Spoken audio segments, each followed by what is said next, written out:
My presentation is on exploring the trade networks of Afro-Eurasia. The Silk Road. The trading that occurred in the networks of Afro-Eurasia between 600 CE to 1450 CE began on the Silk Road. While many assumed that the Silk Road was strictly for trade purposes, it is proven that it was also a way to share ideas and send messages. Religion, fashion, knowledge, and skills are all ideas and beliefs that traveled along the Silk Road. For the most part, it seems that each civilization traded what was locally produced. However, some acted as middlemen for other civilizations. The silk produced along the Silk Road was bought by the rich and produced by hard workers that relied on the silk to make a living. The Tang government paid their armies of silk that was then spent in local markets, contributing to the prosperity of the region. Why was silk so valued? Silk held a high value during these times. Woven into clothing, silk kept people cool in the heat because the material is very light, and warm in the summer. Warm in the winter. It is made from the cocoon of mulberry tree eating worms called silkworms. These worms and the technique used to get the silk was heavily guarded by China because it was their main source of income. Product that was valued very highly in the Roman Empire was silk. Made from silkworms, the material provides unparalleled comfort. The citizens of Rome certainly thought so, and the material was coveted by many. Even just a pound of silk could sell in Rome for the equivalent of nearly $1 million.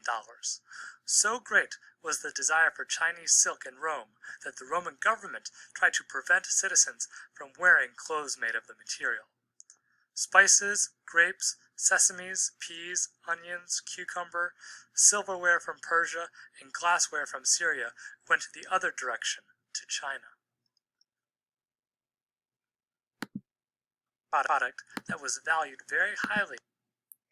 Religion along the Silk Road.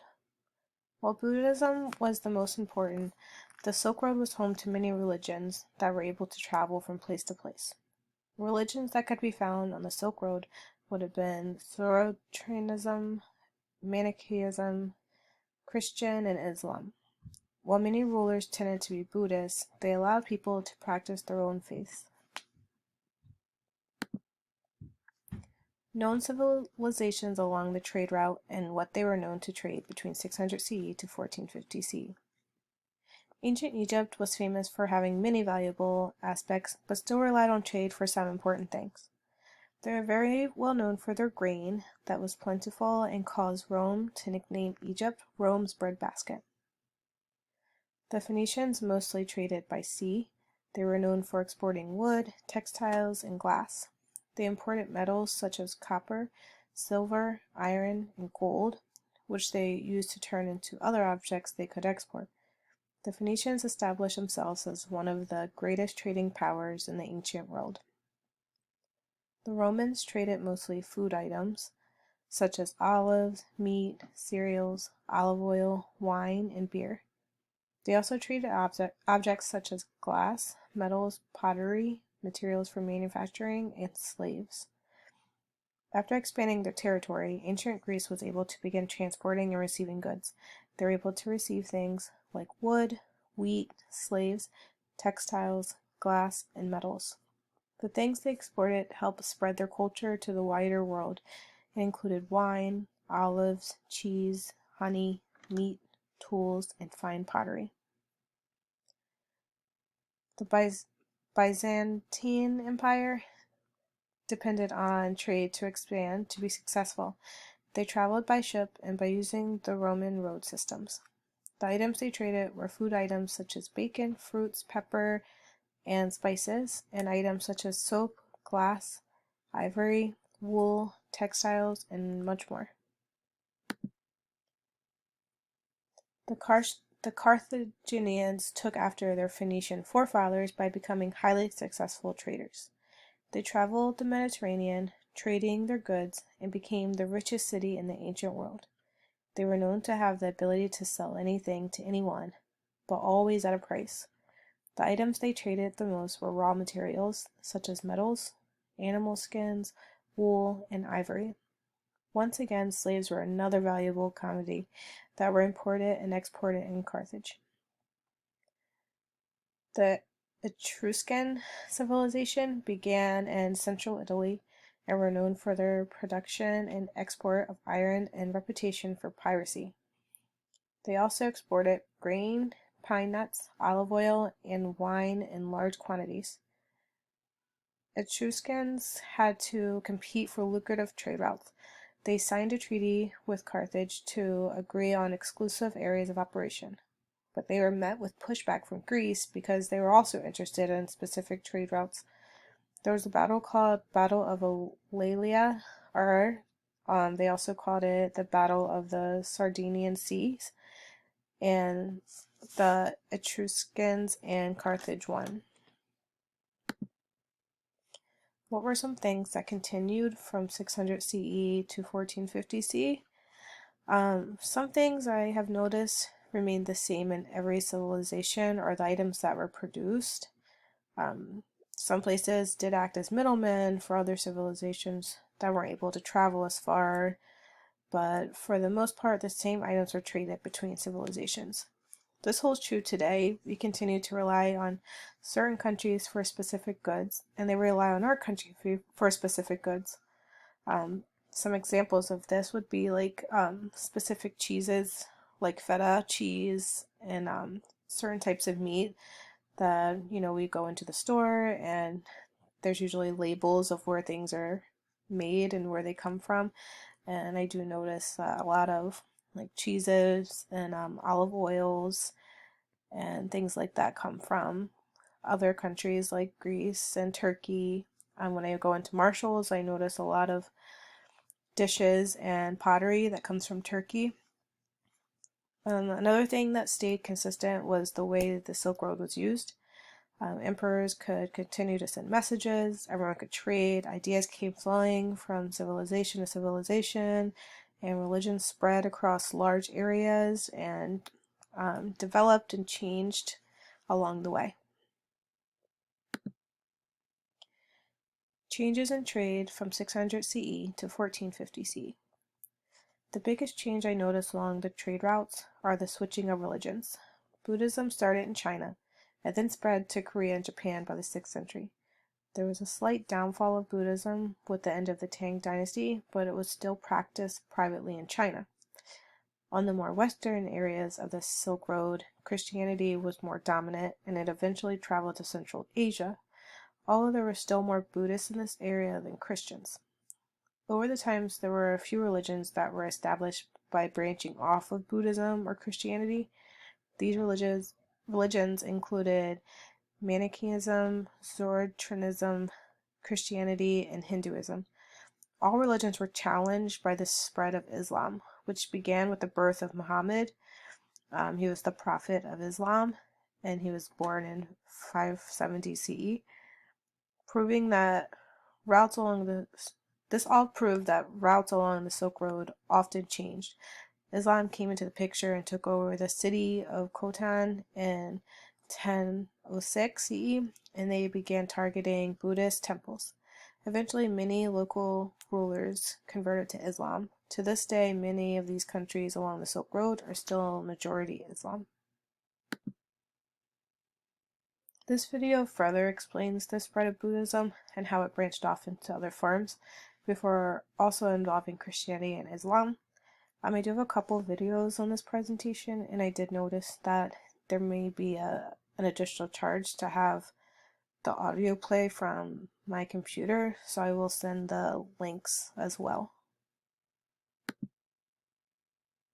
For culture. Buddhism, for example, spread widely throughout Central and East Asia largely because of the Buddhist merchants who had carried it there. And even more significant, as the Buddhist faith spread, it also changed, both inwardly and outwardly. And first, let's look at the outward changes. The original teachings of the Buddha rejected the material world as illusion, but the Buddhist monasteries that were located along the Silk Roads were often the grateful recipients of lavish gifts from traveling merchants. So that's one example of an outward change that Buddhism underwent. Now let's look at the inward change. The The inward changes were largely doctrinal. Now, the oldest form of Buddhism was, strictly speaking, atheistic. But a new form of Buddhism, called Mahayana Buddhism, developed and spread along these trade routes. In this new form of the faith, the Buddha became a deity, and there was an increased emphasis on compassionate works and the earning of merit. And then across the continent, in the Sogdian city of Samarkand, the Buddhists incorporated Zoroastrian fire rituals into their devotional patterns. So all sorts of syncretism and change is happening to the Buddhist faith as it spreads. But it wasn't only puppies and rainbows that found their way across the Silk Roads. Diseases were transferred as well. Again, I hope that you're able to hear the video audio. I'm not sure if it allows you to hear that or not. For cult.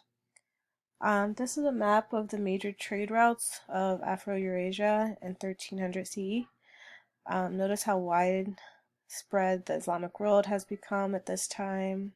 That's the striped areas right here. It reaches across Africa and into areas in China. Further over here in China, the grayish area, that's still a Buddhist world basically. And then further up north here is in Europe, it's still, you know, mostly Christians.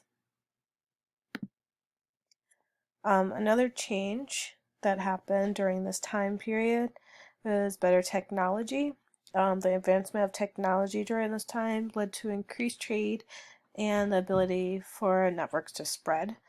The technology that helped advance trade include better shipbuilding, because of, you know, if they're able to have ships that can travel long distances, they're able to expand their networks and travel farther to trade their goods. The development of the caravel by the Portuguese in 1400 CE and the magnetic compass that was invented in China between 960 and 1279 CE. These developments made navigating ships through wind easier, and it made it possible to spread the networks farther. This is a video about a short clip of a video about the magnetic compass. The first compass was invented during the Han Dynasty. It used lodestone, which was carved into a spoon shape, which automatically pointed to the south. It sat in a bronze plate and, when moved around, aligned to the Earth's magnetic field. This compass was not used for navigation, but for harmonizing people's lives and environments. By the Song Dynasty, compasses consisting of a magnetized needle in a bowl of water were being used for navigation on ships. Gunpowder. Expansion of networks was another change that happened between this time period. Long-distance trade increased greatly and made it possible to transport bulky commodities. The Silk Road continued to connect Europe and Asia. West Africa began trading with other parts of the Muslim world by using a trans-Saharan network, so a little bit different than the Silk Road. Europe accessed goods from Asia and the Muslim world by utilizing the Mediterranean Sea. This is when all of the new technology comes into play, because now, you know, the ships are made better and they're able to travel on the Mediterranean Sea, and the Indian Ocean provided networks for Arabia and East Africa to trade with China, India, and Southeast Asia. Along with these expanded trade routes came additional communities, which allowed an expansion of culture. An unwanted trade. Ideas and goods were traded along the Silk Road for centuries, and networks expanded. The Silk Road was successful, and it allowed countries to prosper. However, just as ideas and goods traveled the Silk Road, so did diseases. Between 600 CE and 1450 CE, there were at least 2 outbreaks of deadly diseases that were carried from civilization to civilization. The last one that occurred in 1346 CE and was called the Black Death. During this time, half of Europeans died within a 4-year period. Road changed all our lives. Worldwide interconnectedness of population.